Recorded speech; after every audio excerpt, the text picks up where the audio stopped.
Mondial Sport vous propose les maillots de la nouvelle saison 2020-2021 avec des prix défiant toute concurrence. Un maillot coûte 9 000 francs CFA. Donc voici les maillots disponibles dans les boutiques de Mondial Sport. Juventus domicile, Inter domicile, Liverpool extérieur, Barça domicile, Arsenal domicile, Liverpool domicile, PSG domicile et un maillot spécial Paris Saint-Germain. Pour commander, contactez le 77 059 99 84.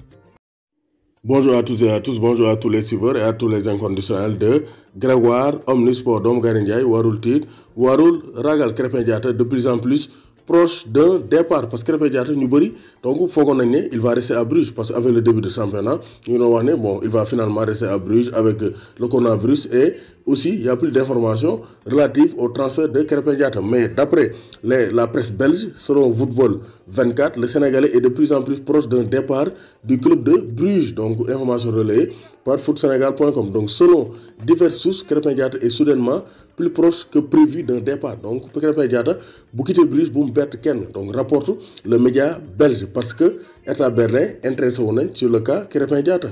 Et nous avons une offre de 20 millions d'euros pour l'enfant donc sénégalais Krépin Diatta. Donc techniquement il est bon, donc Krépin Diatta il a un bel avenir, nous avons le futur Sadio Mané. Donc pourquoi pas donc quitter Bruges et tenter une nouvelle aventure du côté de l'Allemagne. En tout cas, presse belge bi nenañ ñu bëri dañoo foog ne Krépin Diatta day toog Bruges, mais une fois de plus il est beaucoup plus proche d'un départ. Donc Babacar Xuma officiellement donc prêté à Alanya Sport. Donc dina sol le numéro 10. Donc mom amna yeen bu 10 moy remplacer Papis Demba Cissé. Donc ça ne sera pas une mince affaire parce que Papis da dougal ba wa club bi dakh ko. Donc gis nañ né donc Babacar Xuma ñu ngi koy souhaiter une très bonne chance. Donc Lampard va enfin avoir son nouveau gardien. Selon The Athletics, Chelsea ak Rennes dañ trouver accord autour de 25 millions d'euros pour recruter Edouard Mendy. Donc Mendy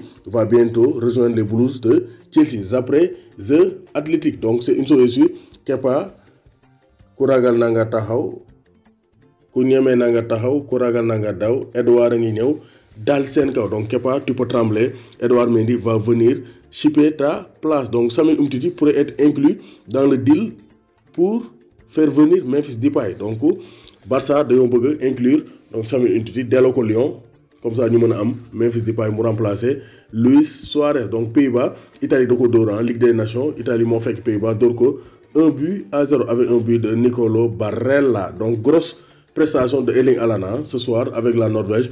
2 buts et une passe décisive. Haaland, kan moo koy téye kii kan moo ko mën a téye loolu laay laaj. Donc, Ricardo Quaresma del no Portugal. Et il va signer avec Victoria Guimarães un contrat de 2 ans. Donc, une chose est sûre, donc Leonardo Merlan est en colère contre la Fédération française de football parce que nous devons apprendre, nous devons dire presse bi ne Mbappé dafa corona. Donc, il devait informer vraiment les dirigeants du Paris Saint-Germain. Donc, ça c'est très clair. Javier Tebas, les portes des stades espagnols vont ouvrir à partir de 2021 pour que supporters mën a ñëwaat ci stade yi soutenir cette équipe. Donc, officiel, James Rodriguez, Ron Bau, James Rodriguez va signer avec Everton. Donc il a quitté, comme nous l'avons dit, il a signé. Donc c'est officiel, James Rodriguez va évoluer du côté de l'Angleterre et de la Premier League. Donc Julian Draxler qui est placé sur la liste des transferts selon l'équipe. Donc, bu amul un top club anglais du quitter Paris Saint-Germain. Un club bu mag Angleterre rek moo koy tax a quitter Paris Saint-Germain. Donc l'AS Roma prépare un grand retour pour Francesco Totti, il Capitano Imperator de Rome. Donc nouveau propriétaire dañ ko bëgg a jox la section de jeunes pour nous former les jeunes joueurs. Donc Mbappé refusé 3 offres de contrat pour donc le Paris Saint-Germain. Donc Paris dañoo proposé 3 offres de prolongation de contrat pour Mbappé. Mbappé ne leen jël leen ci café jëluma benn offre de contrat. Donc Mbappé mu ngi préparer son départ pour le Real Madrid. Bayern Munich ak Séville auront chacun 3000 places pour leur supporter. 24 septembre Super Coupe d'Europe. Donc Bayern ak Séville ku ne na am 3000 supporters pour mën a yëngal stade bi. Donc Lionel Messi de retour à l'entraînement.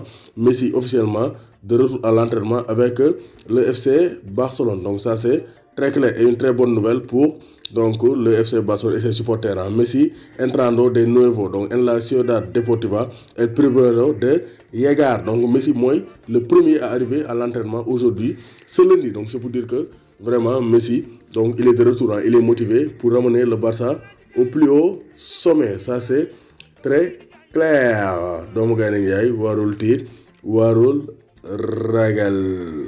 Sport doomu gaynde Njaay warul tiit warul ragal. Ismaïla Sarr à Liverpool temps yëpp ça chauffe. Ismaïla Sarr Liverpool coytu na son prix. Ismaïla Sarr à Liverpool par-ci par-là les médias anglais ñu ngi relayer les informations, mais d'après John Barnes qui est très intéressant par l'actualité du côté de Liverpool, parce que lui il a été un des meilleurs joueurs de l'histoire de Liverpool, John Barnes, au niveau des années 1990 dans un transfert Ismaïla Sarr bi. Donc vraiment ça serait une bonne chose pour l'équipe de Liverpool parce que Sarr am na talent, loolu la wax. nee na Sarr c'est un joueur qui est petit de talent, donc loolu la wax.